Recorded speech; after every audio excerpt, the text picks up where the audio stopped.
ini yang weekend pagi-pagi jam 10 udah ikut webinar bareng kita. Bahasanya udah lumayan berat nanti.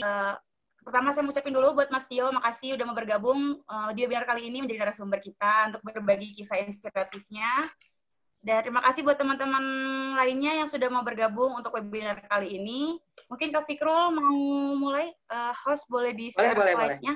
Boleh, kita langsung share screen aja ya. Halo, selamat pagi teman-teman semua. Terima kasih sudah bergabung bersama kita di webinar pada pagi hari ini. Dan juga terima kasih kepada narasumber kita, Mas Tio, sudah menyempatkan diri untuk bergabung bersama kita. Sama-sama, dengan senang hati. Boleh Enop di-share screen? Kamonte dari host. Kamonte boleh di-share screen PowerPoint-nya. Nah, sebelum kita... Kamonte. Ya, menunggu dulu.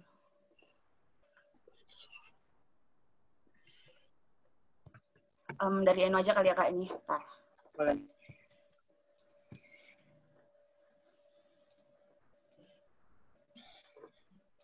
Oke, udah muncul belum ya?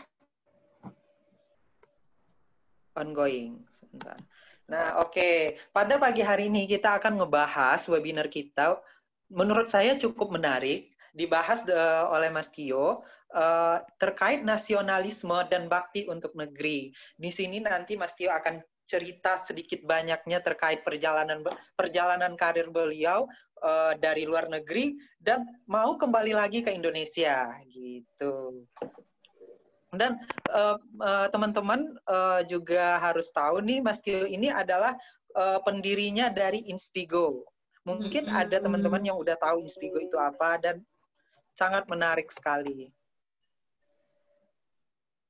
Selanjutnya, Eno.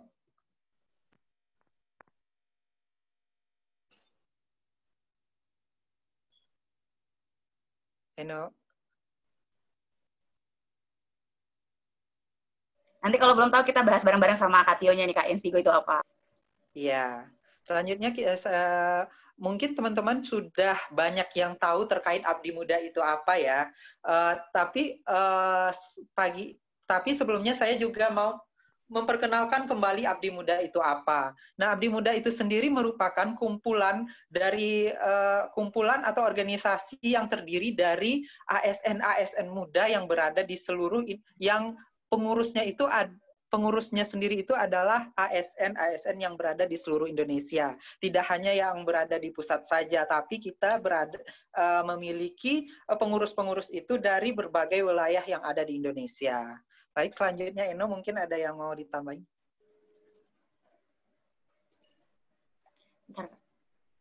Wait.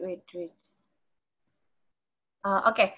Selanjutnya Eno mau jelasin kalau misalnya Abdi Muda itu punya beberapa program. Sebenarnya ada program yang online juga ada yang offline, Kak. Cuma karena sekarang kita lagi ada di masa pandemi nih, jadi Abdi Muda ini sedang menggaungkan program-program online-nya. Nah, salah satunya itu adalah podcast. Podcast Abdi Muda itu namanya RDK, Ruang Diskusi Kita. Nantinya tuh podcast kita akan muncul setiap minggunya, Kak. Akan ngebahas tentang isu-isu menarik.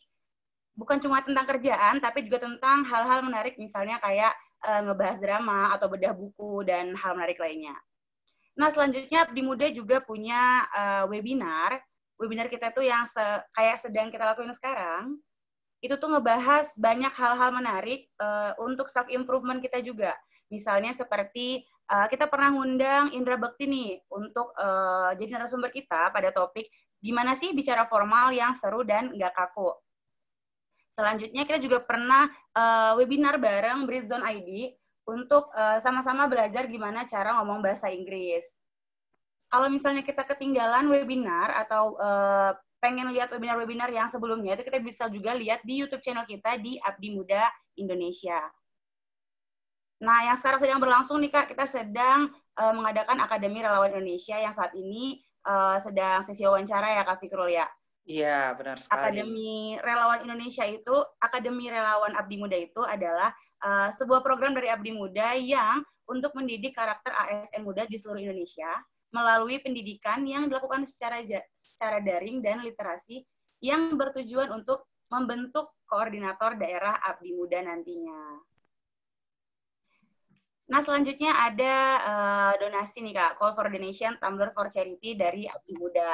Jadi buat teman-teman yang pengen beli tumbler baru tapi pengen juga donasi, boleh banget langsung beli tumbler dari Abdi Muda yang nantinya 25% dari keuntungan penjualan tumbler ini akan kita donasikan ke berbagai kegiatan, misalnya seperti kemarin kita pernah juga ngadain berbagi sembako ke teman-teman atau saudara-saudara kita yang terkena dampak COVID-19.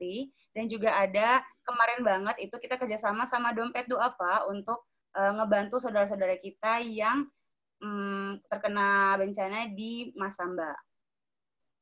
Selanjutnya webinar session mungkin bisa dijelasin sama... Ya.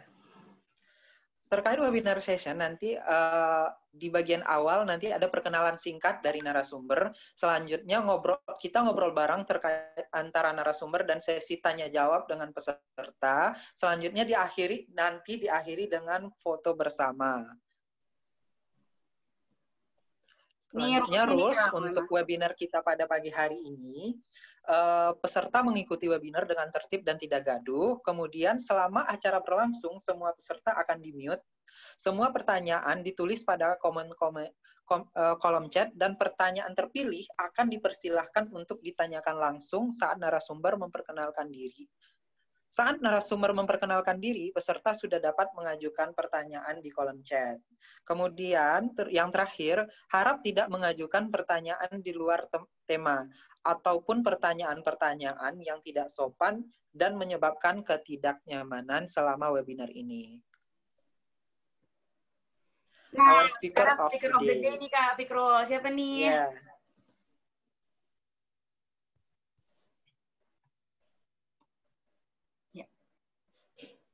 Jadi pembicara kita hari ini tuh ada Kak Tio Guritno, yaitu seorang innovation enthusiast yang merupakan co-founder dan juga CEO of Inspigo ID.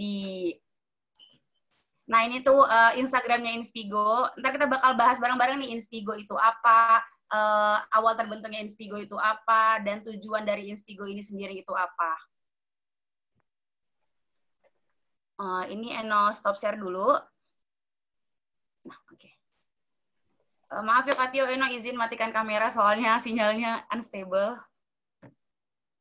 Iya, nggak apa-apa. Nah, kita mungkin langsung masuk ngobrol-ngobrol bareng sama Kak Tio nih, Kak Fikro. Iya. Pertama, Kak Tio boleh banget nih kenalin diri dulu buat teman-teman semuanya. Mungkin banyak dari teman-temannya yang masih belum terlalu mengenal Kak Tio. Mungkin perkenalan diri singkat. Oke, terima kasih teman-teman atas waktunya. Thank you banget udah semangat pagi-pagi hari Sabtu ya. Weekend ya, pagi Sabtu. Jam 10 pagi mau ikutan webinar. Nama saya Tio Guritno, CEO dan co-founder dari Inspigo. Saya background-nya lebih banyak di dunia teknologi, tapi bukan software programmer ya. Lebih banyak di product design dan bisnis. Dulu awal karir itu kebetulan kerja di Silicon Valley selama 12 tahun. Dari mulai product design sampai bisnis, itu udah lumayan gitu experience-nya. Dulu kerja sempat di beberapa company, salah satunya mungkin kalau cowok-cowok tahu kan FIFA gitu ya. Saya dulu pernah kerja di Electronic Arts, gaming company. Dulu role-nya di situ lebih ke marketing dan kreatif gitu. Responsibility-nya waktu itu megang marketing, specifically entertainment marketing dulu. Itu entertainment marketing itu basically tahun 2005 ya, ini udah lama banget. 15 tahun. Entertainment marketing itu zamannya 2005 ya. 2005 itu sesuatu yang baru. Jadi entertainment marketing itu kayak kita membuat satu entertainment tapi di dalamnya itu sebetulnya banyak promotion gitu. Jadi kayak waktu itu saya bantu promo NBA Live. NBA Live game itu kita bikin show gitu di ESPN, ada satu sports network. itu sama selebriti gitu. Jadi kesannya kayak bukan kesannya, memang show itu dibikin supaya seru bersama selebriti, terus bisa soft selling juga gitu tentang produknya si NBA Live itu. Tapi at the same time juga dapat entertainment-nya. Jadi kita nonton itu dapat value entertainment, tapi at the same time kita diingetin jangan lupa beli NBA Live ya. Gitu. Jadi gitu, iya. jadi dapat tapi marketingnya dapat juga Kak Tio. Iya, itu seru banget 2005 karena intinya justru dibalik ya, instead of kita bayar untuk iklan, tapi kita malah kerjasama nih dengan network, dengan ESPN untuk bikin konten bareng-bareng. Di situ kita ada investment, tapi kalau ada iklan kita split bareng-bareng sama ESPN. Jadi maksudnya itu sesuatu yang inovatif karena kita nggak placement bayar gitu aja, cuma kita build konten bareng-bareng, terus kita dapat revenue juga out of that gitu. Dan dulu mungkin belum zamannya OTT kayak sekarang ya, Netflix dan lain-lain gitu. Jadi dulu tuh di rerun berkali-kali, jadi iklannya juga bisa multiply gitu dengan investment yang sama aja gitu kan, nggak nambah karena di rerun. Jadi secara inovasi bisnis gitu, itu juga cukup seru dulu di EA. Dulu juga megang beberapa game lainnya, ada namanya Godfather, kalau cowok-cowok mungkin tahu, The Sims, cowok-cewek, The Sims 2, apalagi ya, Need for Speed gitu-gitu. Ya cewek-cewek juga pasti banyak yang main juga kali. Tapi saya sendiri bukan yang avid gamer gitu, cuma dulu senang aja dengan teknologi industri gitu. Dari situ saya kerja di agency karena pengen ada exposure, nggak cuma hanya satu company EA doang, tapi pengen multiple brands gitu. Jadi pengen belajar lebih banyak lagi di sisi bisnis, marketing, dan desain gitu. Di situ saya banyaklah dapat project-project yang istilahnya bisa mengangkat portfolio atau karya-karya saya gitu. Mungkin cerita sedikit gitu ya tentang major, ini mungkin ada hubungannya juga kali nanti kita omongin. Major saya itu bisnis, jadi saya nggak pernah sekolah desain, nggak pernah sekolah yang berhubungan sama kreatif, tapi karena suka aja. Jadi kalau pas kerja saya sambungin gitu. Sekolahnya bisnis gitu ya Kak? Pada akhirnya kan suka sendiri, terus dari EA juga ngerjain banyak kreatif, terus kerja di agency beberapa tahun, terus akhirnya saya merasa kayak wah, kayaknya justru malah dunia kreatif itu lebih menghidupkan saya gitu, maksudnya secara semangat gitu ya. Ya udah, coba deh fokus ke dunia kreatifnya. Akhirnya saya kerja di satu company namanya Pandora. Pandora itu satu startup music streaming, selayaknya Joox atau Spotify gitu, tapi ini cuma di US only. Di situ saya mau fokus di bagian kreatifnya, which is product design dulu. Product design kan dulu waktu saya join itu 2007 ya. 2007 itu belum ada smartphone. Mungkin kelihatannya smartphone kayak gini udah lama kali ya, tapi 2007 itu baru di launch iPhone pertama kali. Nah, waktu saya join itu belum ada. Terus di Pandora itu tahun 2008 kita punya kesempatan jadi salah satu third party yang bikin aplikasi di iPhone gitu. Jadi saya nggak sengaja kecemplung, diminta bantuin sama bos saya, tapi akhirnya jadi saya suka banget di situ karena itu gabungan teknologi dan creativity dan ya semua yang saya suka lah gitu intinya. Di situ saya lumayan lama, 6 tahun di Pandora, dari yang mulai nggak sengaja bantuin desain aplikasi, dan dulu kan nggak ada ya di aplikasi, maksudnya kalau sekarang mungkin ada UI UX apa segala macam, dulu ya udah kerjain aja, dan namanya nggak tahu juga, nggak ada term-termnya. Tapi ya seiring berjalan di sana akhirnya lumayan makin mature, dan app industry juga kan semakin besar. Jadi saya juga part of it, mungkin hoki in a way di titik yang memang waktu itu lagi boomingnya terutama di Silicon Valley. Jadi ya lumayan dapat 6 tahun pengalaman di situ, dari mulai ngerjain. Jadi Pandora itu kan aplikasi music ya. Aplikasi music itu dulunya awalnya web based, jadi cuma ada di website. Akhirnya bikin di smartphone. Sebelum smartphone sebelumnya bikin di telepon-telepon zaman dulu tuh yang flip phone, nggak tahu ya teman-teman tahu apa Yang enggak. belum Android ya, Mas? Sebelum Android, iya, belum ada Android dulu. Android itu 2009 apa 2008 itu saya lupa. Pokoknya flip phone itu kita juga bikin aplikasi, tapi simple banget.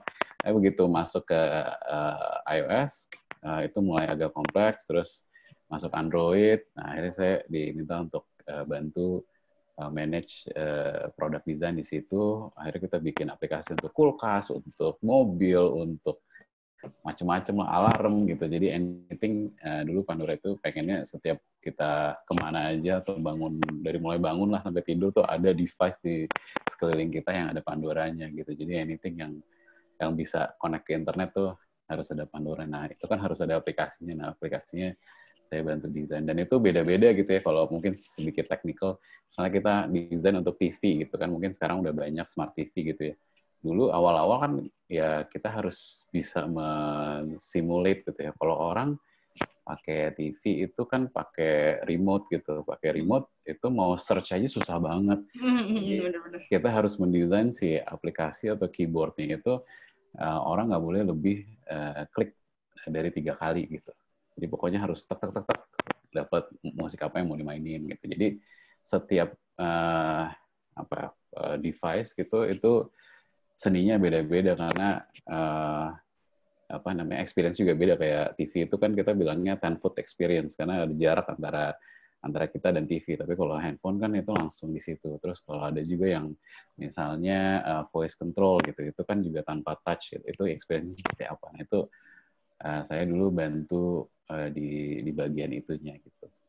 Setelah 6 tahun, dulu saya ada side project gitu, namanya Good.co. Nah, Good.co ini sebetulnya ya iseng-iseng aja dulu bikin sama temen. Kita mencoba mencari solusi gimana nih untuk bisa nge-solve problem di mana waktu itu saya nge-hire orang untuk tim saya, tapi saya salah hire gitu. Salah hire itu karena beda personality gitu. Yang tadinya saya udah tes, udah ngobrol sama tim saya juga, udah dites juga sama tim saya, udah berkali-kali interview, tapi pas join ternyata secara personality ya kerjanya nggak efektif, dan kita masing-masing stres juga gitu untuk menghadapi. Jadi nggak enjoy satu sama lain ya Kak Tio ya kalau gitu. Jadi kita mencari solusi dengan project kecil ini Good.co untuk mencari jalan tengah gimana sih sebetulnya kalau gue mau kerja sama dia talented, tapi ternyata secara personality itu nggak match gitu. Kalau nggak match ya mungkin nggak apa-apa, tapi pengen dikasih tahu untuk menghadapi dia kalau dia lagi stres, under stress itu harusnya approach-nya seperti apa sih? Kalau dia lagi excited, harusnya approach-nya seperti apa? Kalau dia lagi dikejar deadline, itu sebetulnya approach-nya kayak apa? Nah, itu sebetulnya kan human personality itu ada pattern-nya, biarpun super kompleks ya. Karena masing-masing dari kita tuh pattern-nya totally beda, dan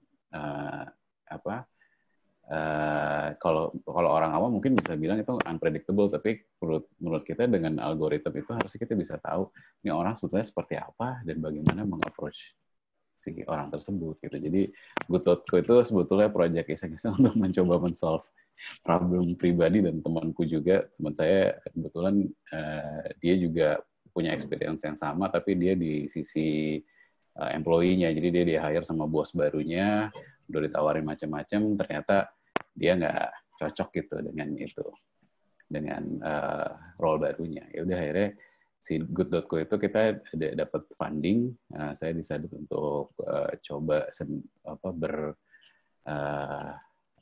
berkarya di situ, menjadi entrepreneur pertama kalinya.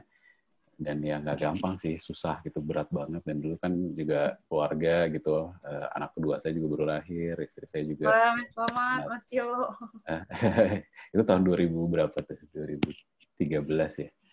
2013. Jadi ya itu Good.co itu next step, next journey-nya.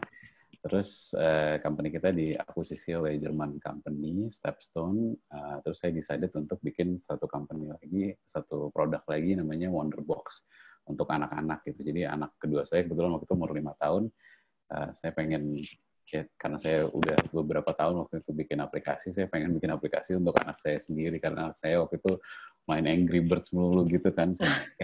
Kayaknya harus sesuatu yang lebih edukatif deh gitu. Terus ya udah saya coba bikin Wonderbox itu. Wonderbox itu aplikasi untuk anak-anak SD lah, kelas 1 sampai kelas 6, supaya mereka bisa menyalurkan creativity dan curiosity-nya mereka. Jadi kita merasakan nih, teman-teman saya yang satu grup dalam pembuatan produk itu, kita merasakan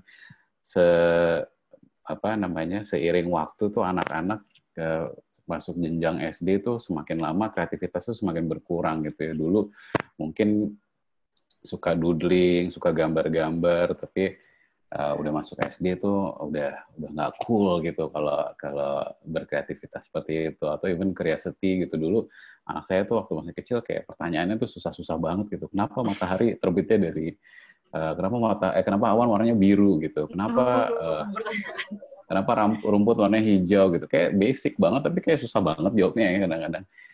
Harus pakai contekan. Pertanyaan analisa banget itu dari anak-anak ya, Mas.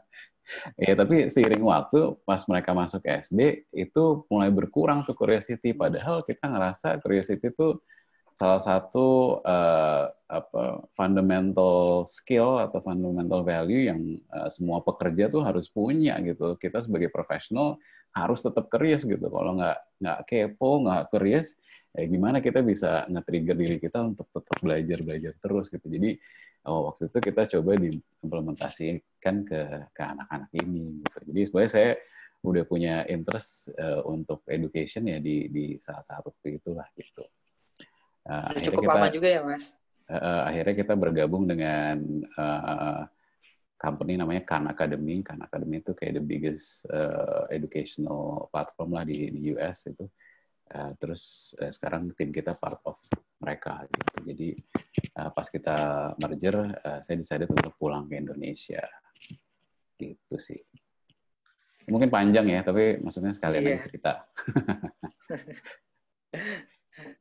Ya. Perjalanan karirnya panjang, itu semuanya kaitannya sama art semua itu ya, Mas ya, desain, art gitu ya. Ya nggak semua juga sih, karena banyak berhubungan sama bisnis, sama psikologi. Tadi kan kayak personality itu kan it's very psychology driven gitu ya. Di dalam meng-create satu experience itu mungkin dilihatnya sebagai aplikasi, tapi kan di dalam aplikasi itu kalau kita benar-benar mau create optimal experience, ya kita harus tahu psikologi orang tuh seperti apa sih gitu. Kalau mau mendengarkan konten ini atau mau menikmati konten ini, itu psikologi orang tuh seperti apa, itu kan juga nggak selalu art per se gitu ya. Jadi banyak elemen-elemen lainnya, tapi sebetulnya kuncinya itu sih, kayak kalau kita curious terus gitu ya, apa aja kita hajar gitu, maksudnya kita pelajari gitu. Jadi nggak mau terlalu menembok-nembokkan bahwa ini bukan art, gue nggak mau gitu. Ya kita tetap terus aja pelajarin gitu. Ya, kalau dari perjalanan karirnya Kak Tio itu luar biasa banget, apalagi sebelumnya banyak di luar negeri ya, Kak ya. Yang jadi menarik perhatian nih, Kak, setelah banyaknya pengalaman yang bisa dikatakan sangat berhasil untuk karir di luar negeri itu, apa sih yang ngebuat Kak Tio atau yang ngegerakin Kak Tio itu buat berkontribusi ke Indonesia atau buat balik ke Indonesia? Sebetulnya dari dulu sih udah punya kayak impian kecil gitu ya dalam hati, karena ya alhamdulillah punya kesempatan di sana, terus bisa berkarya, ya ngerasa pernah waktu itu bikin beberapa karya juga menang beberapa award gitu. Jadi kayak kok gue pernah bikin di negara orang untuk audiens di sana atau even seluruh dunia gitu, tapi kok belum pernah ya bikin di Indonesia gitu. Nah, jadi hati kecil tuh pengen bikin sesuatu di Indonesia bareng orang-orang Indonesia untuk orang-orang Indonesia gitu. Jadi impian kecilnya kira-kira seperti itulah gitu. Jadi ya alhamdulillah bisa jadi kenyataan gitu ya, dengan kemarin decide untuk pulang, dan ya nggak regret lah gitu sama sekali untuk bisa berkontribusi ke Indonesia gitu. Pas balik ke Indonesia untuk mutusin kayaknya aku bakal kontribusi ke Indonesia, itu tuh emang langsung tujuannya membentuk Inspigo atau sebelumnya pernah mencoba beberapa hal lainnya, Mas? Oh enggak sih, dulu nggak ada kepikiran bikin Inspigo Oh, nggak juga. ada kepikiran gitu. Justru malah pulang nggak tahu mau ngapain waktu itu.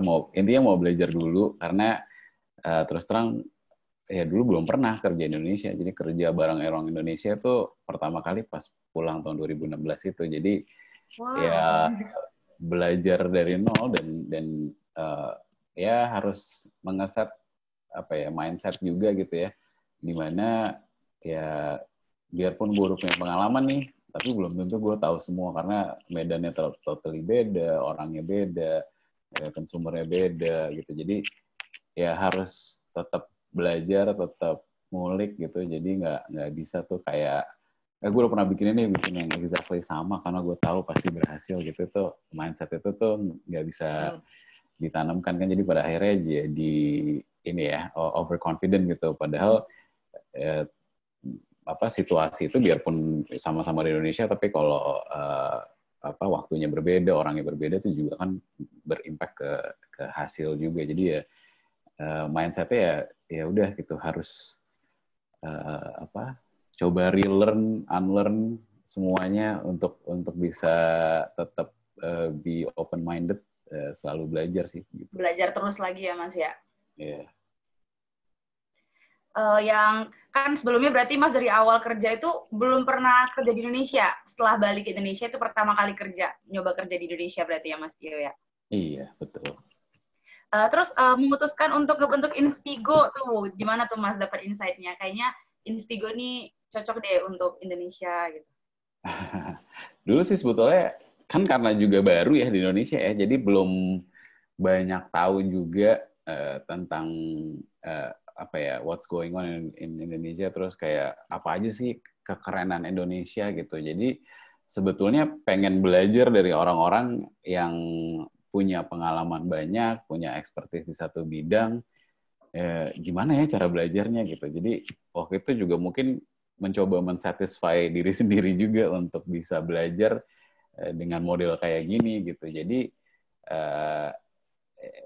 mungkin awalnya dari situ, terus habis gitu ngobrol-ngobrol sama para teman-teman millennials yang ya maksudnya generasi umur 20-an sampai 30-an gitu. Saya ngobrol-ngobrol kayak wah, semangatnya tuh tinggi ya, semangat untuk kayak membangun negeri itu tinggi, semangat untuk mencapai cita-citanya itu tinggi banget. Kayaknya gue dulu umur 20 nggak segitunya deh gitu. Kayak amazed banget aja dengan semangat mereka gitu. Cuma di satu hal kayak ngerasa, wah kayaknya dari segi soft skills, dari segi knowledge ini masih bisa banget nih dibantu nih kalau kita bisa dapat wisdom dari para pelaku-pelaku yang udah melalui hal-hal yang bermacam-macam ini, kayaknya bisa memberi fondasi atau mengakselerate progress dari teman-teman yang memang punya semangat tinggi ini. Jangan sampai nanti mereka nggak di-equip dengan knowledge atau ilmu-ilmu sehingga nanti mereka susah tuh untuk mencapai mimpi-mimpinya gitu. Jadi ya sebetulnya setelah melakukan reflection ke diri sendiri, sebetulnya butuh juga yang seperti Inspigo, terus coba ke teman-teman milenial sini, terus ternyata kayaknya ada opportunity juga untuk bisa bantu mereka.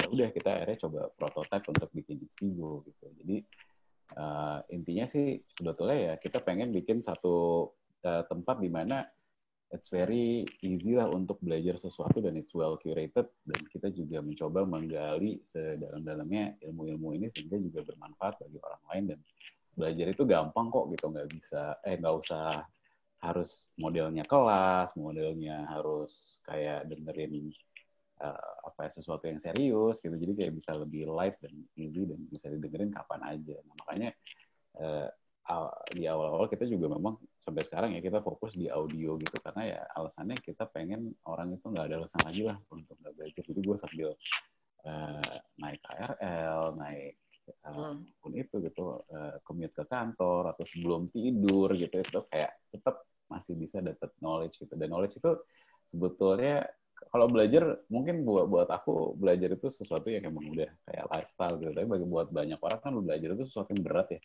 Sesuatu Padahal yang harus motivasi yang tinggi kadang ya Mas. Padahal kan sebenarnya knowledge itu menurut kita knowledge itu ya kita butuhin setiap hari ya. Jadi selayaknya kita punya asupan gizi makanan gitu ya, knowledge ini sebetulnya sesuatu yang sama pentingnya kalau menurut kita. Karena in order untuk go through life ya you need knowledge gitu. Misalnya dari kuliah terus mau masuk kerja gitu kan, ya we need to be able to figure out gimana sih caranya kerja gitu. Misalnya hari ini udah hari kerja pertama, besok disuruh bikin presentasi gitu kan, we need knowledge untuk bisa in order untuk go through those responsibilities gitu kan. Jadi sebetulnya secara nggak langsung ya kita setiap hari juga asupan knowledge itu juga ada gitu. Nah sebetulnya long term itu tuh pengennya ya knowledge consumption itu memang jadi udah lifestyle kita gitu, bukan sesuatu yang berat atau yang kesannya tuh kayak kalau mau belajar, belajar itu pas ada ujiannya, gitu. Kalau nggak ada ujiannya nggak belajar. Gitu. Bener. Padahal ya acquiring knowledge itu sebetulnya hampir sama lah kayak kita memasukkan gizi ke dalam tubuh kita sih. Ini gizi untuk otak kita gitu. Ya sih, kalau misalnya yang aku baca salah satu artikel tuh ya Mas, dari Good News from Indonesia itu, yang awal alasannya Mas ngebentuk Inspigo itu dalam bentuk podcast tuh supaya orang lain tuh bisa mendengarkan kapan aja, karena kan dia juga hanya dari suara, kita bisa mendengarkannya pas lagi yang kayak Mas Tio bilang tadi, lagi di KRL, lagi di perjalanan, bahkan lagi kerja nih, kita stres, lagi banyak beban, dengerin Inspigo, materi-materi dari Inspigo banyak tentang self-improvement, itu kan jadi lebih santai gitu dengar cara belajarnya ya Mas Tio ya? Iya. Nah, kayak aku mau nanya lagi nih Mas. Awalnya, menurut Mas nih, untuk generasi-generasi muda Indonesia sekarang ini tuh, gimana sih cara kita sebagai generasi muda itu meningkatkan rasa nasionalisme kita nih Mas, untuk bisa menumbuhkan rasa ingin berkontribusi lebih ke Indonesia gitu, ingin memberikan lebih, bukan cuma hanya santai-santai aja gitu, misalnya kayak, oh aku nih ada kegiatan ini, pengen ikut gitu. Kalau mungkin aku gini ya, cerita aku pernah di luar, jadi perspektifnya juga nggak dari Indonesia aja gitu. Jadi aku bisa meng-compare lah gitu gimana keadaan di luar dibanding sekarang udah di Indonesia gitu. Terus terang sih orang Indonesia tuh ya mungkin banyak yang punya anggapan orang Indonesia tuh begini begitu ya. Tapi kalau dari saya sih di dalam ruang lingkup kerja gitu, orang Indonesia tuh sebenarnya keren-keren banget gitu. Jadi emang terus terang dulu kan saya waktu pertama kali kerja di Pandora tuh saya orang internasional pertama kali. Out of berapa orang di Pandora itu waktu saya di hire itu masih kecil gitu. Saya orang internasional pertama kali. Dan ya memang mereka jago-jago secara work ethic juga gila gitu ya. Dan karyanya juga keren-keren. Tapi setelah kerja di Indonesia nggak kalah kok gitu. Orang Indonesia juga bisa gitu. Dan sekarang kita ngelihat dari mungkin teman-teman yang udah bisa menembus market dunia gitu. Ya kayak Rich Brian dan lain-lain, itu kan cuma satu dari jutaan orang Indonesia yang sebetulnya punya bakat gitu. Yang punya bakat banyak banget dan potensinya itu gede banget gitu. Dan tapi kadang-kadang kita di dalam ini tidak merasa kita itu punya kesempatan atau punya power untuk bisa menembus itu gitu. Padahal kalau aku ngerasain dua-duanya sih, Indonesia sih mah gokil gitu bisa dibilang secara talent dan apapun yang kita punya lah gitu. Seru banget gitu di sini dan banyak banget yang bisa digali. Cuma gimana nih supaya kita bisa confident untuk bisa berkarya dan nge-push diri kita sendiri untuk bisa ngeluarin karya-karya yang keren-keren gitu dalam bentuk apapun lah gitu, nggak usah yang berhubungan sama kreatif tapi anything yang bisa bermanfaat dan bisa menembus pasar dunia gitu, banyak banget potensinya. Jadi sebetulnya PR pertama tuh menurutku kalau Indonesia itu kan memang banyak yang kalau aku perhatiin yang kayak sungkan gitu ya. sungkan itu it's quite a big enemy gitu untuk bisa menjadi confident gitu kan. Kalau kita udah less sungkan gitu, udah bisa mereduce itu gitu, dan jadi lebih confident dengan diri kita, itu sih akan pelan-pelan keluar sih, karena Indonesia tuh talentnya sih luar biasa banget. Kita lihat aja lah dari yang udah contoh-contohnya itulah siapa Weird Genius gitu-gitu kan, itu kayak kita lihat ya mereka emang ya udah gitu, gue berkarya gitu.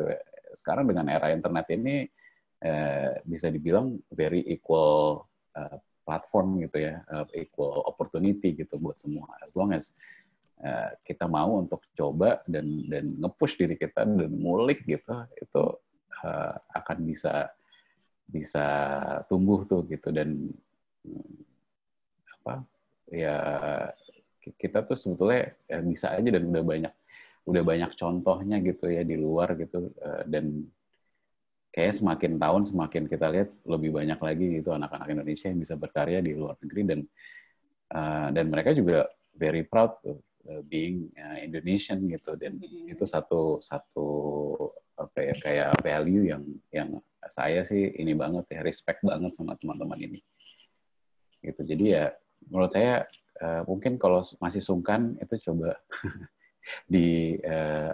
dianalyze kenapa sungkan gitu, bagaimana caranya untuk less sungkan.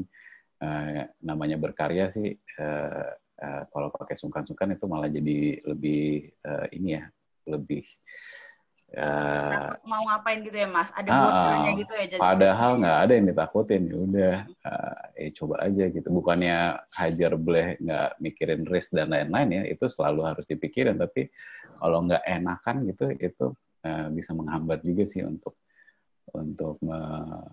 membuat karya-karya yang keren-keren atau kontribusi yang bagus-bagus ini. Dan itu ininya juga apa namanya,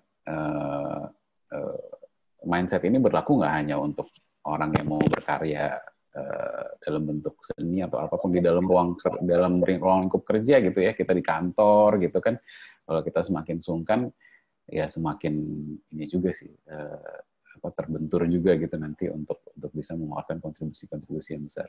Memang di kantor tuh kan ininya agak sedikit beda ya, karena ada office politik dan lain-lain, tapi ya kita harus coba cari caranya untuk gimana supaya bisa gitu, bisa berkontribusi lebih, karena Indonesia tuh keren banget lah gitu potensinya. Oh iya, ini Mas, Inspigo itu kan speaker-speakernya keren-keren ya Mas. Itu masih ingat nggak Mas, speaker pertamanya Inspigo itu siapa? Masih dong. Ada Rene Suhardono, ada Yoris Bastian. Itu ngebahas terkait apa Mas waktu itu?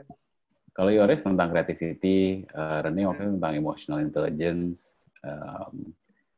Terus ada siapa lagi? Ada Najwa Shihab, itu salah satu yang pertama. Ada Wisnu Tama, Najwa Shihab waktu itu ngomongin tentang judgment and decision making, karena waktu itu Najwa mau atau baru resign dari Metro TV, terus mau masuk ke waktu itu belum tahu malah mau masuk Trans TV, tapi itu lagi di period itulah gitu. Jadi kita ngomongin tentang decision making dia, gitu.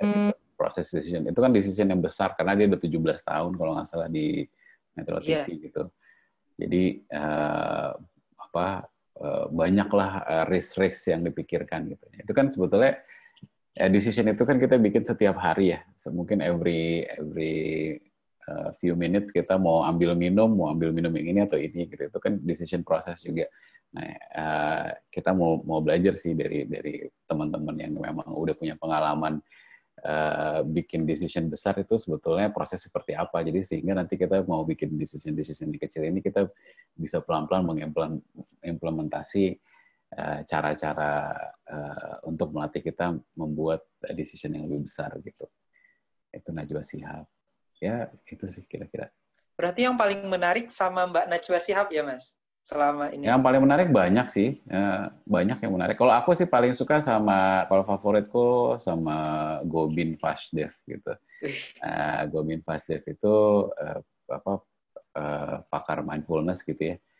Itu banyak filosofi yang aku suka gitu. Kayak misalnya simple hidup itu sekolah gitu. Kalau kita lagi nyetir kena macet, itu berarti kita lagi belajar diajarin untuk sabar gitu. Berarti everything yang kita alami saat ini gitu, apapun yang ada di depan mata kita, apapun yang ada dalam hidup kita itu sebetulnya ada maknanya, itu memberi kita kesempatan untuk belajar gitu. Jadi ya hidup ini ya selayaknya sekolah, karena kita dipertemukan dengan kejadian-kejadian atau event-event ini untuk membuat kita selalu belajar gitu sih. Itu kalau belum dengerin Gobin Fashdev di Inspigo, itu salah satu yang very recommended. One of my favorite. Langsung dengerin nih Mas dari Inspigo. Habis ini kita langsung dengerin nih Mas, karena udah dapat inspirasi nih. Mas Tio balik lagi nih, aku balik dikit tentang sifat generasi muda Indonesia yang sebenarnya jadi border itu adalah sifat dari sungkannya itu sendiri ya. Kalau menurut Mas Tio sendiri nih, sambil aku hubungin sama pertanyaan di kolom chat, sifat dari generasi muda Indonesia yang seharusnya agak diminimalisir untuk bisa lebih mengembangkan diri nantinya.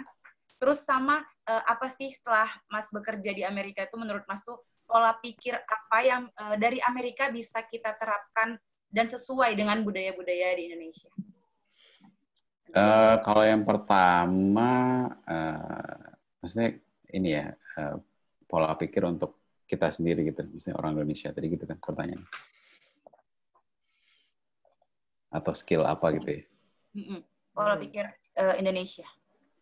Kalau menurutku sih yang ini based on personal experience ya, ini sangat pribadi gitu ya. Kalau aku satu skill yang sangat amat membantu itu kita harus mengerti diri kita sendiri gitu, understand yourself lah gitu. Kan kadang orang itu nggak terlalu aware sebetulnya kita tuh kayak gimana sih, sukanya apa, orang kayak gimana, kenapa gampang marah, kenapa gampang sedih, kenapa gampang kayak lapar gitu kan misalnya. Itu kan kita kadang-kadang nggak tahu itu kenapa gitu. Jadi kita nggak terlalu mengerti diri kita tuh sebetulnya seperti apa sih cara kerjanya gitu.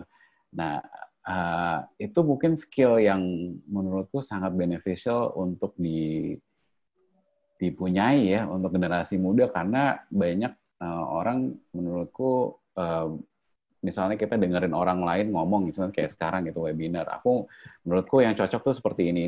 Tapi itu kan based on aku tuh orangnya seperti apa gitu kan. Nah, kalau orang lain kan mungkin sifatnya beda-beda, cara kerja beda-beda.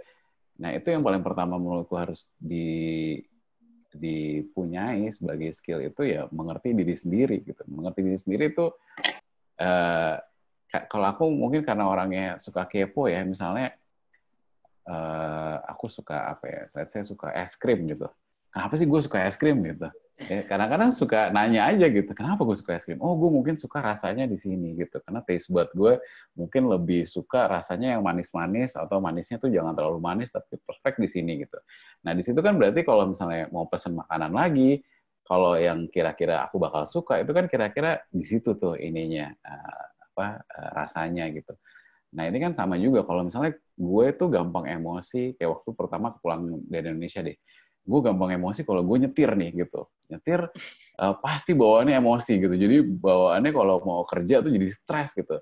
Ya udah dalam 1 tahun itu kalau kerja nggak nyetir, selalu either naik ojek atau naik waktu itu zamannya Uber gitu kan. Jadi udah komit aja kalau nyetir tuh jarang banget gitu. Karena tahu itu sangat bikin emosi ya Mas. Sangat bikin emosi. Jadi pada akhirnya itu ruin the day lah, atau ruin the morning gitu kan.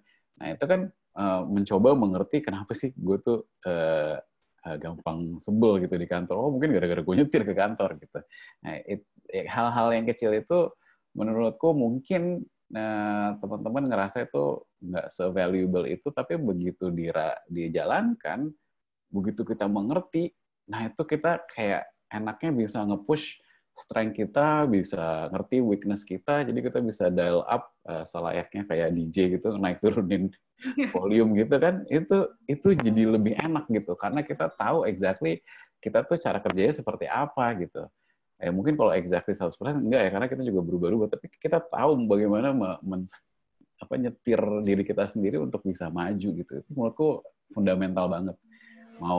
Misalnya mau tadi itu kan untuk keris, kenapa sih gue orangnya nggak keris sih, kenapa gue nggak kepo. Nah tapi kalau itu coba kita cari akar masalahnya, terus akhirnya kita mengerti, nah itu kan kita bisa coba cari solusinya sehingga kita nanti next time kita perlu untuk skill itu kita bisa langsung dial up gitu. Jadi ngerti cara memainkan kita sendiri gitu di dalam konteks misalnya kerjaan atau apapun yang kita lakukan lah gitu. Jadi semakin tahu tentang diri kita, semakin kita bisa menyetir diri kita sendiri sih. Itu mungkin logiknya seperti ya kayak misalnya nyetir motor gitu kan. Motor kan setiap motor beda-beda, atau nyetir mobil gitu kan. Kalau kita udah tahu nih motor ini remnya begini, kalau digas begini segala macam. Akhirnya kita bisa nyetir motor itu sampai ke tujuan dengan baik gitu kan. Nah, itu juga exactly sama kayak diri kita sendiri sih menurutku.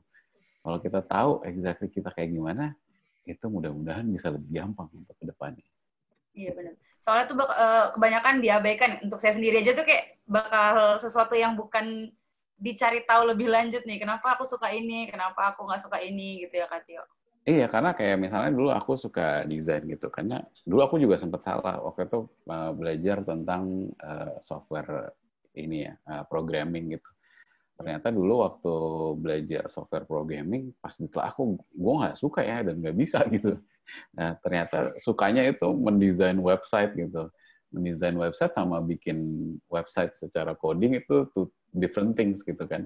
Jadi, oke, mungkin gue sukanya di sini gitu. Nah, tapi itu harus ditelaah, harus ngomong ke diri sendiri, kenapa gue suka ini, kenapa gue nggak suka itu gitu. Pada akhirnya ya kita bisa berkomunikasi dan bikin decision yang bisa memajukan kita lebih mudah gitu. Itu sih. Oh ya ini Mas, juga ada pertanyaan dari kolom chat. Tadi kayaknya ada pertanyaan kedua belum dijawab.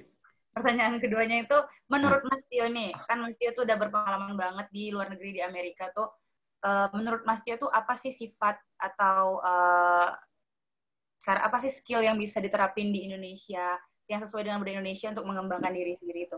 Kalau perbedaannya ya, yang aku selalu ngerasa cukup substantial in a way. Ini nih dulu bertahun-tahun kerja sana tuh selalu pola pikirnya kayak gini. Jadi mereka tuh kalau di duniaku yang dalam membuat bisnis atau produk itu selalu pandangannya tuh kayak global view gitu. Ya mungkin ada sisi congkaknya gitu in a way, kayak ini gue Amerika, gue mau bikin untuk dunia nih gitu kan, gue bisa hajar the whole market gitu. At the very least mungkin kalau bikin satu produk mungkin kayak kita pilih English speaking countries dulu lah gitu, tapi at least kayak pikirannya tuh udah cukup global gitu dari pertama kali mulai bikin gitu, dan itu udah kerasa lah bertahun-tahun. Nah kalau di Indonesia kan kita biasanya mulai ya lokal gitu kan, kayak ruang lingkupnya kecil di sini gitu, dan kita nggak necessarily mikirin yang grande global karena kita mungkin nggak merasa kayak se-confident itu untuk bisa mikirin dunia gitu. Indonesia mungkin belum di titik itu apa segala macam gitu. Nah itu the global view itu totally beda banget gitu di sini sama di sana gitu Pak. Itu mungkin ada hubungannya juga nanti dengan si confidence level gitu kan, semakin banyak kayak orang-orang yang pebisnis, terus artis atau apapun itu yang bisa menembus kelas dunia gitu kan, semakin kita pede juga ya, gue mau buat ini untuk seluruh dunia gitu. Pelan-pelan kan akan kayak gitu, yakin lah gitu, karena udah ada track record-nya dari yang lain-lain. Kurang pede untuk seglobal itu gitu ya Mas? Nah, ya bukan kurang pede ya, maksudnya mungkin belum juga gitu, karena ya kita masih di tahap yang mungkin kita coba fokus lokal dulu, kita begitu menguasai lokal kita ke dunia gitu, tapi kan kadang-kadang global view-nya itu masih kayak di layer keberapa gitu. Nah, kalau di US dulu ya itu udah gitu, kita bikin ini kita udah langsung mikirin dunia, biarpun ya eksekusinya mungkin nggak langsung itu, tapi kayak viewpoint-nya itu udah ke situ gitu. Jadi mungkin kita juga pelan-pelan bisa memikirkan itu sih, karena menurutku ya sekarang dengan era internet ini semuanya bisa dibilang didemocratize lah gitu ya, punya playing field yang sama, sehingga ya bisa aja sih kita menembus market-market yang kita mauin. Jadi jangan terlalu terkungkung dengan market kita aja gitu, which is sebenarnya besar gitu, cuma bisa juga ya kita pikirkan lah gitu, untuk jangan takut lah kita mau bikin apa di Nigeria, mau bikin apa di Bangladesh, itu kayak ya all the wild dreams itu coba di ini aja, namanya juga mimpi gitu kan ya. Nanti kan begitu mau mikirin eksekusi mungkin kita harus lebih ini lagi, lebih di filter lagi, tapi mimpi-mimpinya dulu di waktu yang kerja di sana sih selalu mikirin ya world view gitu. Itu perbedaan yang mungkin pelan-pelan kita bisa adapt juga ke sana. Dan why not? Karena kita juga menurutku Indonesia tuh keren banget dan bisa banget lah bikin apa aja di seluruh dunia. Berarti kita tuh harus berpikir lebih luas lagi nih ya Mas. Jangan takut untuk langsung kayaknya cuma bisa sampai sini doang deh. Itu harus lebih diluasin lagi nih range-nya ya Mas ya. Lebih global lagi range-nya. Iya. Mungkin Kak Fikru bisa nanya dari kolom chat, udah ada beberapa pertanyaan. Ya, ini udah ada beberapa pertanyaan nih Mas. Terkait Inspigo tadi Mas, speaker-speakernya tuh kan keren-keren nih di berbagai bidang. Gimana sih Mas tipsnya untuk bisa berjejaring ke banyak orang dan dari banyak latar belakang? Sebenarnya kita ini ya, kita share visi kita yang mau membantu mengequip teman-teman seluruh Indonesia gitu untuk punya akses ke knowledge yang membantu mereka lah gitu. Jadi biasanya kita share visi kita itu orang lebih terbuka gitu untuk bisa mensupport ini gitu. Jadi kan ini kayak satu inisiatif, satu gerakan gitu. Jadi orang lebih open, dan ya again kita nggak sungkan juga untuk coba nanya gitu. Dan dari sisi kita juga mencoba suggest topik ini kira-kira cocok dengan misalnya pembicara A gitu. Jadi pas kita ngomong pembicara A, kita udah tahu, kita nggak yang kayak lo ngisi dong di Inspigo, lo ngisi dong gitu, nggak gitu. Jadi memang kita udah tahu apa yang mau kita bahas, terus kita kasih tahu visinya, terus kita sama-sama untuk package si konten tersebut sehingga itu bisa didengerin banyak orang dan bermanfaat lah gitu. Berarti kita harus memberikan visi misi kita dulu ya Mas, berarti ya? Iya, jadi kan as long as mereka align dengan apa yang kita lakukan gitu, mereka juga mau membantu, berkontribusi juga gitu ke teman-teman yang lain, pendengar-pendengar kita, biasanya itu jadi lebih mudah gitu, kayak mereka understanding-nya jadi sama dengan kita dan mereka open untuk berkontribusi. Oke, Mas. Karena kan Inspigo tuh narasumbernya tuh keren-keren banget ya Mas. Semua pembahasannya tentang self-improvement semua tuh, public speaking, tentang pembelajaran-pembelajaran yang narasumbernya juga bukan yang biasa-biasa aja. Ya, alhamdulillah. Pertanyaan selanjutnya ada dari Kak Ferianda Utami itu Kak. Gimana sih Kak caranya untuk memulai memberi bakti untuk negeri dengan cara Kak Tio sendiri? Kalau aku mungkin ininya definisi bakti untuk negeri mungkin setiap orang juga beda-beda ya. Kalau aku tadi kan mimpi kecilnya mau membuat sesuatu di Indonesia, barang orang Indonesia untuk orang Indonesia gitu. Kalau menurutku kalau kita bisa memberi manfaat ke orang lain, itu mungkin asumsi atau definisiku tuh bisa membantu atau berbakti ke negeri gitu.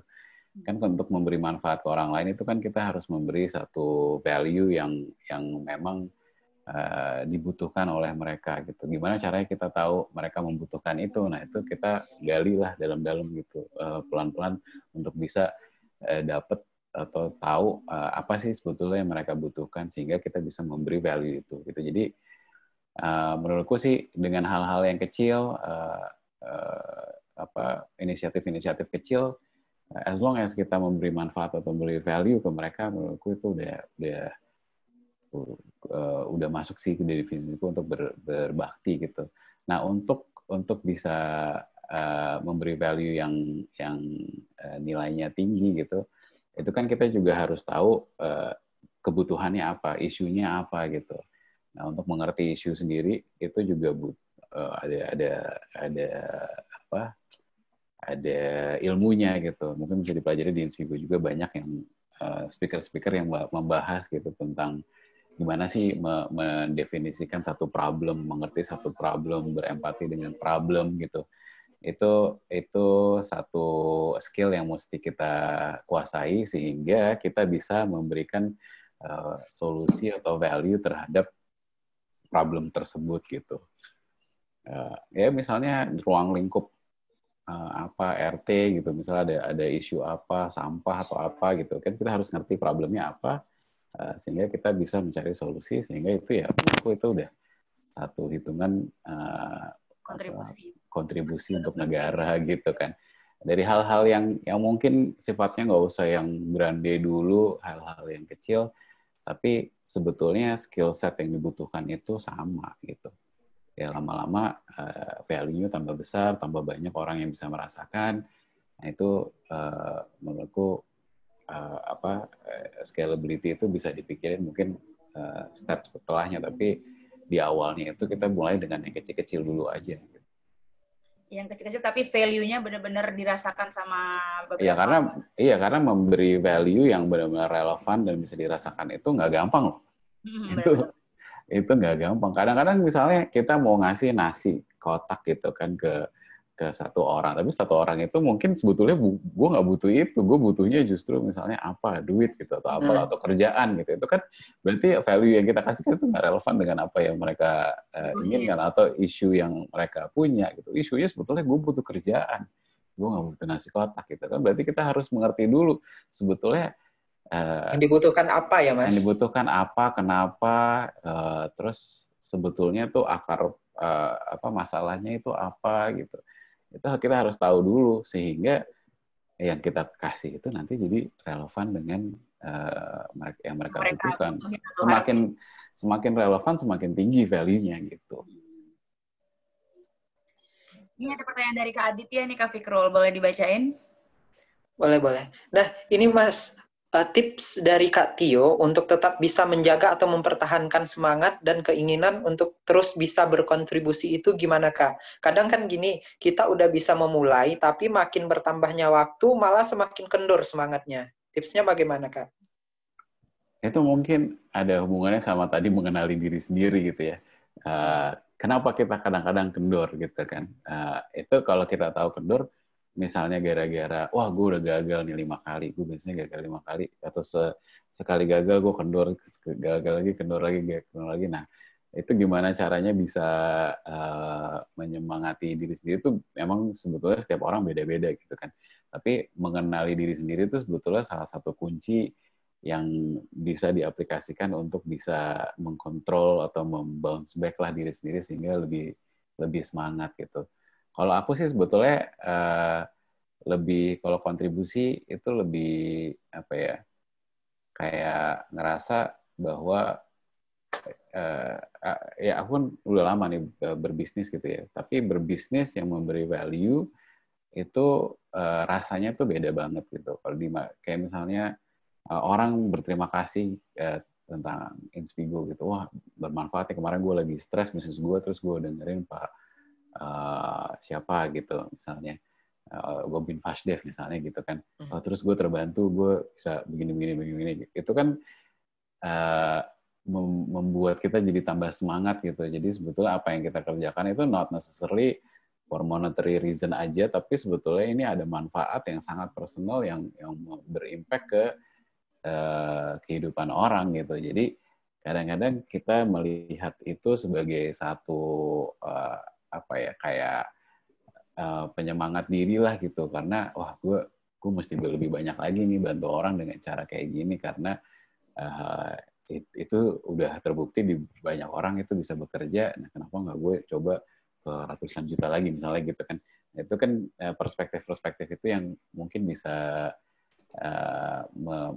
memberi motivasi ke diri sendiri sih gitu. Karena sejujurnya kalau karena aku udah pernah gitu ya kerja untuk hanya sekedar karir dan monetary gitu, itu rasanya memang beda banget dengan kerja yang memang kita bisa memberi kontribusi dan manfaat ke orang lain sehingga value itu tuh bisa kita kenang lah, kita bisa jadiin memori dan semangat hidup juga gitu ke masa depannya gitu. Jadi menurutku sih apa namanya kontribusi itu kita lihat aja value-nya seperti apa di orang. Nah itu apa namanya value dari orang itu bisa kita jadiin semangat untuk bisa selalu inilah nggak kendor tadi itu.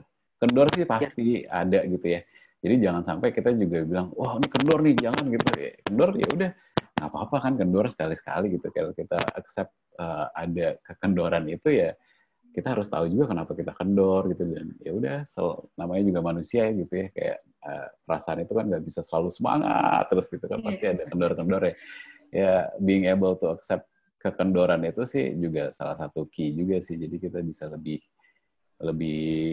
apa menerima lah gitu dalam situasi tersebut gitu. Masih soalnya banyak banget yang tiba-tiba dimotivasi nih Mas sama, iya aku ada saatnya kita lagi semangat-semangatnya, tapi ada saatnya juga langsung kayaknya nggak mau ngapa-ngapain dulu deh. Itu pasti semua pernah ngerasain hal-hal gitu. Nah Mas, aku ada pertanyaan nih. Ada jam 11. Pertanyaannya, karena Abdi Muda itu tuh isinya itu kan kumpulan-kumpulan ASN muda tuh ya Mas. Kalau menurut Mas Tio sendiri sebagai ASN itu, menurut pandangan Mas Tio, apa sih yang bisa ASN berikan kontribusinya sebagai bentuk bakti untuk negeri di luar dari pekerjaan utamanya?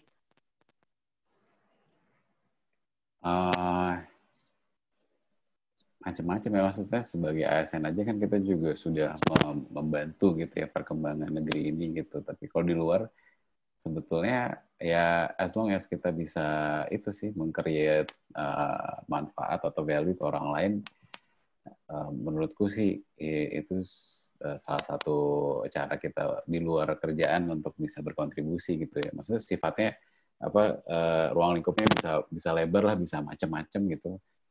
Menurutku sih banyak sih bisa dilakukan gitu. Hal-hal yang seperti ini kita sharing session. Tapi gimana caranya supaya kita memastikan juga untuk bisa orang-orang yang setelah sharing session ini juga bisa punya perkembangan, jadi nggak sekedar hanya mendengarkan, mendapatkan asupan knowledge gitu, tapi gimana caranya supaya kita bisa sama-sama berkembang gitu. Itu juga mungkin next step yang bisa dipikirkan juga, sehingga kita ada kayak milestone gitu ya, bisa growing together gitu. Ya, dalam bentuknya bisa macam-macam lah gitu, aktivitas-aktivitas gitu, atau bikin kayak kompetisi-kompetisi kecil gitu, in order untuk bisa men-trigger kita supaya mau berkarya, berkontribusi, atau mungkin kita bikin event untuk orang-orang yang memang punya kebutuhan dan kita punya skillnya gitu, itu juga bisa juga. Banyak sih kalau aktivasinya gitu. Menurutku di sini malah justru kalau aku sih ngelihatnya selalu everything is an opportunity gitu ya. Jadi kayak kalau emang belum ada ataupun udah ada gitu, tapi kita ngerasa kita bisa memberikan kontribusi itu dengan cara kita sendiri, ya why not kita bikin juga gitu, bikin aja, coba bikin. Intinya sih opportunity itu bisa datang, bisa kita create sendiri, dan menurutku untuk berkontribusi sih ya bisa dua-duanya gitu. Kita bisa mulai sendiri atau ikutan kayak Abdi Muda ini, itu dua-duanya bisa gitu. Tapi intinya sih coba aja gitu create sesuatu. Dan tadi mungkin balik lagi ke poin yang ini ya, poin yang mengerti diri sendiri sih. Kalau mengerti diri sendiri kan akhirnya kita tahu sebenarnya strength kita tuh apa gitu. Dan kita kan nggak kita kan nggak boleh bohong sama diri kita. Kalau emang kita nggak bisa, ya jangan yang itu gitu. Mungkin yang ini aja kita kasih. Misalnya gue suka banget foto-foto pakai handphone gitu kan. Nah, ini skill gue ini sebetulnya pertama gue suka, karena gue suka gue jadi belajar. Tapi skill gue mungkin bisa ngapain nih, misalnya foto-foto orang yang memang butuh exposure sehingga orang-orang lain bisa tahu tentang orang-orang tersebut, misalnya orang-orang berkebutuhan khusus gitu. Kita bercerita tentang mereka gitu, akhirnya kita kan bisa mengekspos mereka sehingga orang banyak yang tahu tentang mereka gitu. Jadi again, mulainya sih menurutku dari mengenali diri sendiri, terus nanti coba ini sih berkarya gitu melewat dengan cara meng-create opportunity atau lewat opportunity yang udah ada gitu.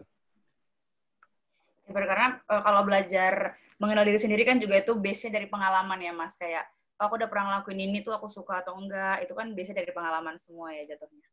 Iya, tapi kalau nggak dicoba nggak tahu kan. Iya, benar. Jadi kadang-kadang orang tuh, aku tuh suka ini, mungkin ini agak nyerempet sedikit ya. Aku suka ditanya, Mas, passion-nya apa sih gitu. Aku sih terus terang gue nggak tahu ya. Biarpun orang kayak ngira orang tuh, Mas Tio sukanya something yang kreatif, something yang berbau bisnis, something yang berbau teknologi gitu. Ya mungkin saat ini iya gitu, tapi kedepannya nggak tahu juga kan. Jadi sebetulnya nggak mau terkungkung di passion gue itu misalnya desain gitu. Ya nggak juga sih gitu. Karena banyak hal, karena kalau kita cuma mencari itu aja gitu, passionnya apa, itu takutnya malah lama dinyarinya. Padahal kan yang harus dilakukan tuh ya explore aja gitu. Sampai sekarang aku juga masih explore gitu. Jadi explore, nanti di situ kan ada rasa-rasa yang kayak, wah seru ya gitu. Nah di situ kayak mencoba meng-create reflection aja gitu. Kayak kenapa gue suka ini. Tapi nggak usah terlalu, kalau aku ya nggak usah terlalu kayak mikirin ini passion gue bukan ya gitu. Oh bukan passion gue nggak mau nerusin deh gitu. Kayak menurutku sih itu agak ini ya, kadang-kadang kalau aku dengerin ngobrol sama teman-teman gitu, itu kayak agak terlalu ini aja sih, too much aja gitu. Menurutku nggak perlu tuh nanya ini passion gue atau bukan. Ya udah coba kerjain, kalau emang seneng ya kerjain lagi, go deeper gitu. Kalau nggak seneng kenapa nggak seneng gitu. Ya kayak selalu keep analyzing aja, keep reflecting aja gitu. Nah, itu kan jadi lama-lama bisa kenal diri sendiri. Iya, benar Mas. Pokoknya intinya coba dulu sih, soalnya kalau misalnya nggak coba ya jadinya nggak tahu kan jatuhnya. Iya, jadi jangan takut nyoba. Nih, satu yang mungkin aku bisa kasih ini ya, sharing based on pengalaman, namanya knowledge itu nothing is wasted gitu. Nggak ada yang nggak berguna. Nggak ada. Trust me, nggak ada yang nggak berguna. Kadang-kadang kita mikir kayak, ini kayaknya nggak berguna deh gue belajar ini. Misalnya tiba-tiba suruh belajar jahit gitu kan. Ya you never know, mungkin nggak besok, nggak sekarang, nggak 2 hari lagi, tapi mungkin channel lo robek 3 bulan kemudian lo bisa jahit gitu, mungkin aja gitu kan. Tapi nggak ada knowledge tuh yang nggak berguna. Jadi selalu kalau emang mau belajar ya belajar aja gitu, nggak usah mikirin ini ada gunanya ini apa ya ini gitu. Itu kan kadang-kadang kita terbentur oleh itu. Tapi kalau kita mau memprioritize, let's say ada banyak yang kita mau pelajarin, mungkin yang ini lebih efektif karena kondisinya sekarang gue lagi butuh kayak gini-gini, itu nggak apa-apa. Tapi kalau orang nggak mau belajar tentang sesuatu karena takut nggak berguna, itu menurutku sih mindset yang kurang tepat sih, karena nggak ada sih menurutku knowledge itu yang nggak berguna ya Mas ya. Yeah. Nah, arah jam segini nih Mas, ini dong Mas, minta closing statement dari Mas Tio-nya untuk generasi-generasi muda Indonesia. Closing statement ya, jadi kayak serius banget nih. Terkait nasionalisme dan bakti untuk negeri. Sebetulnya mungkin kalau aku tadi itu mengulang lagi ya, karena punya perspektif dari luar, Indonesia itu sangat berpotensi dari mulai human capitalnya, orang-orangnya, creativity-nya. Pokoknya kita menurutku itu punya potensi besar, jadi jangan sampai potensi itu juga dihambat dengan mindset-mindset yang ya tadi sungkan dan lain-lain gitu ya. Kita harus bisa lebih confident, harus bisa mengenali diri sendiri, understand our own strength and weaknesses, sehingga kita bisa mengkontrol diri kita atau nyetir diri kita ke tempat tujuan yang kita mau dengan cara kita sendiri gitu. Dan itu penting banget. Dan setiap orang kan punya kapabilitas yang berbeda-beda. Semakin kita mengerti diri kita sendiri, semakin kita bisa berkontribusi lebih efektif ke negeri ini sih gitu. Jadi menurutku jangan jangan anggap sepele lah nggak mengenali diri sendiri, itu salah satu fondasi yang kuat. Dan yang kedua sebetulnya ya keep on learning sih, kayak belajar itu bukan sesuatu yang sekolah aja atau webinar aja, tapi itu it's a lifestyle yang memang kita harus adopt sehingga acquiring knowledge itu bisa dilakukan ya kapan aja, di mana aja gitu. Dan itu kan akan menumbuhkan rasa percaya diri kita juga sih, karena semakin kita banyak tahu tentang banyak hal, semakin pede kita gitu. Dan semakin bisa lebih confident untuk berkarya juga dan berkontribusi ke negara. Mungkin itu aja sih kalau dari aku. Ya, keren banget nih Mas Tio hari ini. Mungkin aku mau ngasih beberapa yang aku dapat dari Mas Tio hari ini ya. Gak banyak, tapi yang aku dapat itu cukup memberi insight, Mas. Ada beberapa yang jadi highlight buat aku. Kalau misalnya kita ingin memberikan kontribusi, itu pertama kita tuh harus ngenalin dulu diri kita sendiri. Supaya ntar kita tahu tujuan kita sendiri, kapasitas kita sendiri, jadinya nanti kita bisa memberikan kontribusi untuk negeri kita. Kemudian kalau memberikan kontribusi juga kita harus tahu dulu nih, apa yang dibutuhin oleh orang-orang, apa yang menjadi harapan dari orang-orang sekitar kita, supaya apa yang kita berikan atau apa yang kita kontribusikan nantinya bisa menjadi value buat beberapa orang.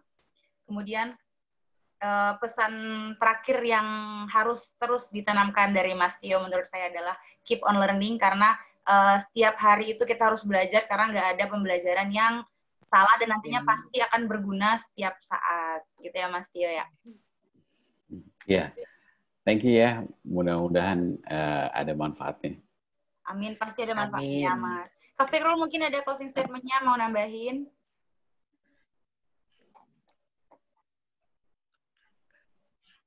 Kalau dari saya kayaknya udah cukup, Eno, udah.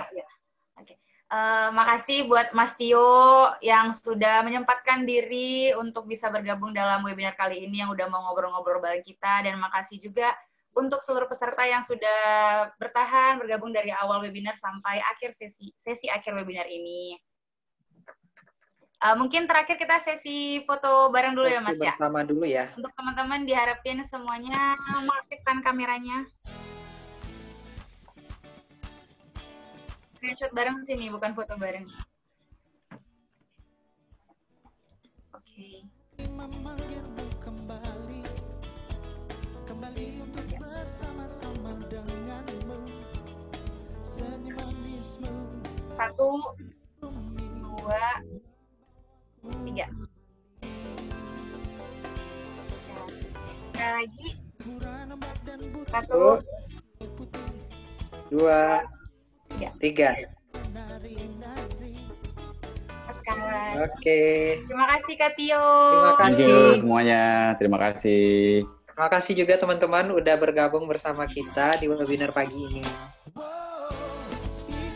Sukses terus buat Kak Tio dan Inspigo-nya. Semoga terus memberikan manfaat untuk kita semua. Terima kasih semuanya.